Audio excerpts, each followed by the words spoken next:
Vice Versa est probablement le dernier grand phénomène d'animation issu de Disney. C'est le plus gros succès de l'histoire du studio Pixar, à l'origine de Toy Story, Monstres et compagnie ou encore Les Indestructibles. C'est devenu un film culte en l'espace de quelques années avec une promesse initiale très forte et un univers qui s'est imposé dans l'inconscient collectif. Mais comment expliquer ce succès? Pourquoi Vice Versa 2 cartonne au cinéma alors que Buzz l'éclair s'est craché il y a 2 ans? Pourquoi ce film sur des émotions dans le cerveau d'une jeune enfant remplit les salles alors qu'Élémentaire, qui parlait des différents éléments, a difficilement réussi à se rentabiliser l'été dernier? Il y a plusieurs explications à tout cela, mais selon moi, il y a un processus psychologique qui n'a pas été abordé jusqu'à présent et qui en explique beaucoup. Juste avant de rentrer dans le vif du sujet, déjà je tenais à vous remercier pour les accueils sur les dernières vidéos et surtout les gens qui s'abonnent et qui partagent, ça aide vraiment la chaîne en ces temps parfois difficiles. Et également pour vous prévenir que cette vidéo sera un petit peu plus légère, moins approfondie.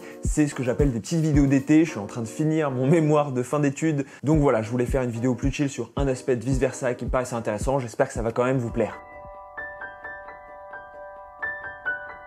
Pour appréhender le mieux possible le phénomène de Vice Versa, il faut pour moi se plonger dans la genèse du projet pour en expliquer une partie du succès. Et ça tombe bien car mon collègue de la chaîne YouTube Le Puy Animé, qui est spécialisé dans les films et les séries d'animation, a sorti une critique des 2 films dans laquelle il refait l'historique du projet Vice Versa. Et du coup, je vous laisse en sa compagnie pour présenter tout ça.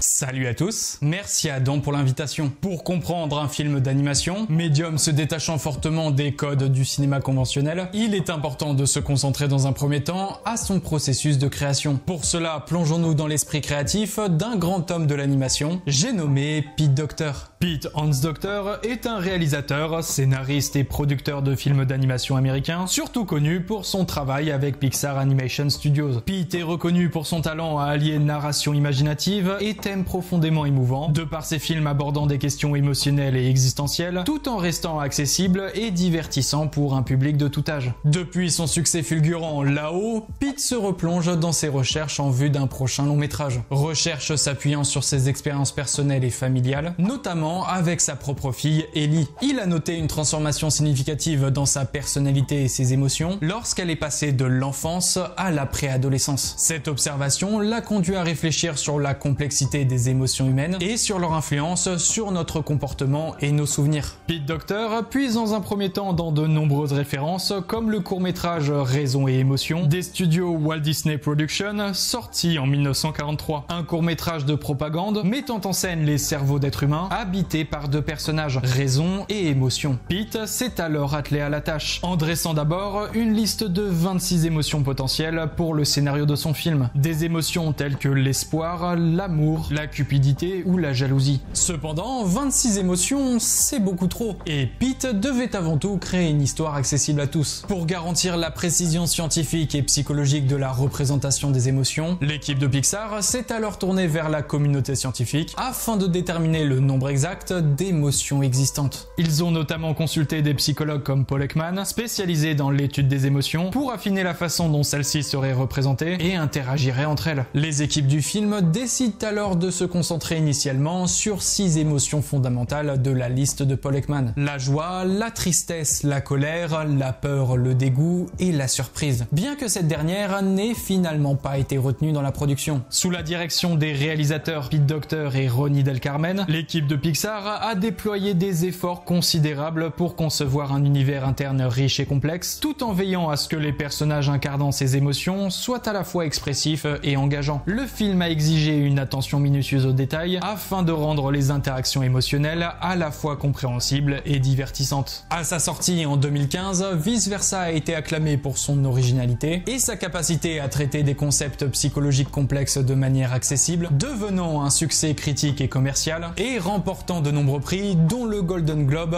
et l'Oscar du meilleur film d'animation en 2016. Mais maintenant qu'un contexte a été apporté au film, je peux redonner la parole à Adam.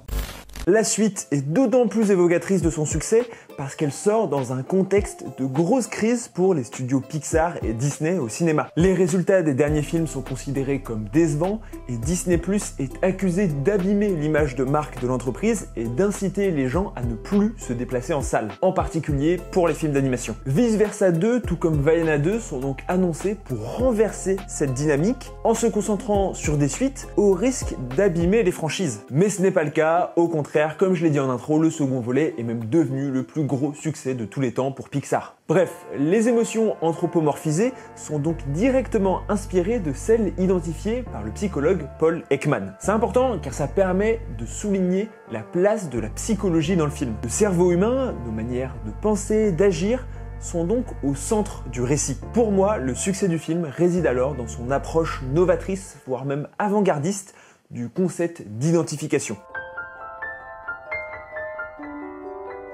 Bon, en soi, le phénomène d'identification à un personnage, vous voyez probablement ce que c'est instinctivement. Mais depuis 20 ans, de nombreux chercheurs se sont véritablement penchés sur le sujet pour mieux comprendre le phénomène. C'est le cas de Jonathan Cohen. Oui, évidemment, pas celui qu'on connaît, un autre qui est chercheur et qui s'est intéressé au phénomène de l'identification. Il définit l'identification au personnage médiatique comme un processus qui permet au spectateur de vivre la réception et l'interprétation du texte de l'intérieur comme si les événements leur arrivaient. C'est ce qui se passe lorsque notre cœur s'emballe devant la dernière cascade de Tom Cruise ou lorsqu'on se met à la place de Zendaya à choisir entre Mike Fest et Josh O'Connor pour Challengers. C'est important de différencier ça avec d'autres formes de proximité avec des personnages médiatiques. Je vous bassine H24 avec la relation parasociale, mais là, c'est pas ça. La relation parasociale, c'est l'illusion d'être intime, de connaître une personne fictive ou réelle. Ici, on est véritablement dans une projection de soi dans le personnage concerné. Jonathan Cohen relève alors 4 facteurs pour reconnaître ce processus. Numéro 1, l'empathie émotionnelle, à savoir ressentir ce que ressent Mia et Sébastien quand ils se retrouvent à la fin de La La Land.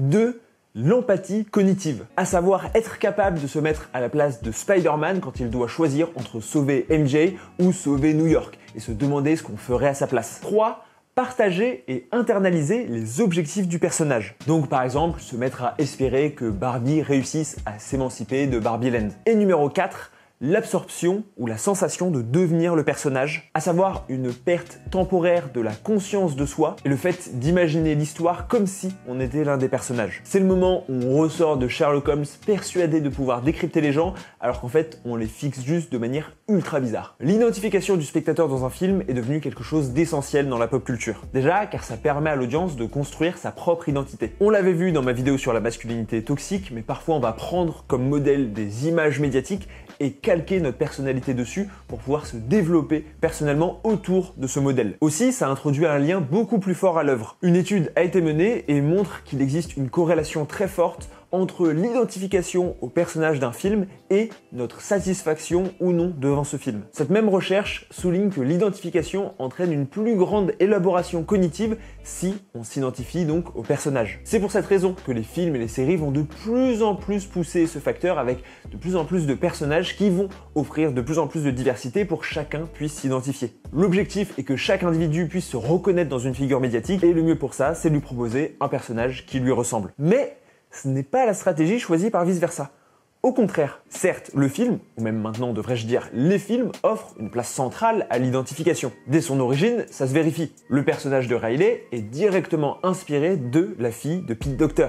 Donc on voit une volonté de représenter des individus qui existent réellement pour que d'autres puissent se fixer sur eux. Également, comme je le soulignais dans ma très vieille vidéo au sujet du premier film, les personnages des émotions dans la tête de Riley sont à la fois masculins et féminins. Or, qu'il s'agisse de ses parents ou même de son camarade de classe, normalement, ils correspondent uniquement au sexe de la personne. Cette incohérence a soulevé de nombreuses interrogations et théories, notamment une selon laquelle Riley serait non-binaire. Mais l'explication la plus cohérente est que le film a sûrement voulu que, garçon comme fille, tout le monde puisse s'identifier aux émotions et à l'inconscient de Riley et donc avoir des personnages issus des deux genres. Pour éviter que le film soit labellisé comme film pour filles ou de filles, le studio a probablement préféré la mixité dans les émotions. Ça démontre que dès le départ, le film a été pensé pour qu'on s'identifie non pas à Riley, qui est censé être le personnage principal, mais plutôt aux émotions. Ça se vérifie également dans une scène coupée passionnante qui est disponible sur Disney+ et dans les DVD,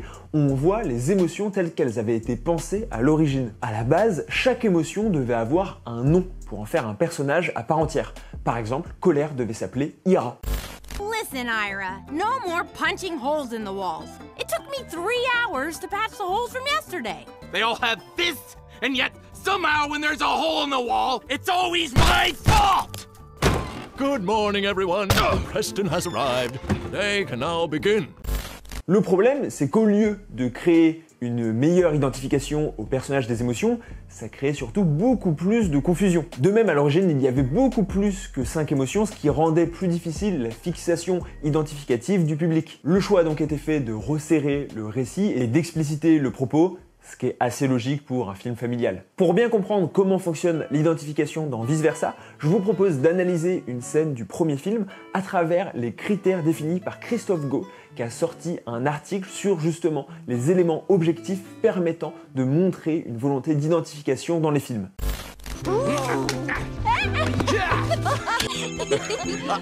Désolé, il faut que je réponde. Ok, attendez-moi, j'arrive. On se débrouillera, t'inquiète. T'es la meilleure, merci chérie. Joa, qu'est-ce que tu fais? Rien, attendez une seconde. Je viens de m'apercevoir!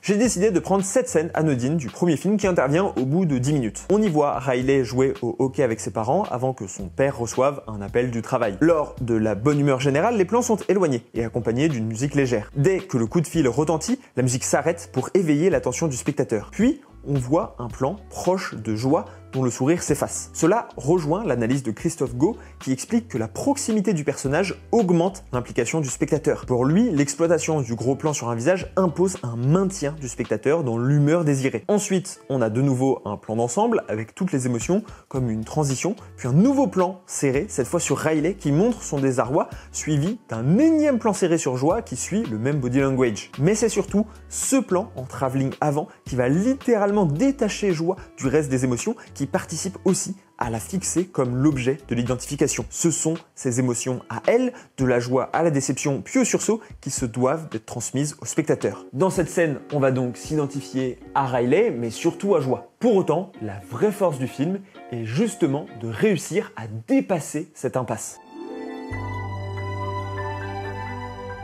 En effet, comme je l'ai expliqué, le processus d'identification entraîne un oubli de soi de la part du spectateur. Le public n'est plus conscient de lui-même et se perd dans le personnage auquel il s'attache. Or, pour Vice Versa, c'est l'inverse. Pour moi, le film place au contraire le spectateur au centre du récit. Et c'est pour ça que le film cartonne. Nous sommes dans une époque extrêmement égocentrée et je suis youtubeur donc je suis bien placé pour le savoir. Le public veut sortir de sa passivité et désormais pleinement intégrer les œuvres qu'il consomme. Ça se vérifie avec l'avènement des jeux vidéo où il est possible de personnaliser son propre personnage avec plein de customisation. Alors pourquoi je dis ça de Vice Versa? Car contrairement à la plupart des films Pixar, c'est moins l'identification au personnage que l'identification au récit ou à des situations qui va avoir lieu. Si on prend Les Indestructibles, dont le second opus est le deuxième film le plus populaire, en tout cas qui a engendré le plus de box-office de l'histoire de Pixar. On voit bien que la famille a été construite pour que chaque membre d'un foyer classique puisse s'identifier particulièrement à l'un d'entre eux. Pour Vice Versa, certes, on peut s'identifier à joie, à tristesse ou même dans le dernier à anxiété,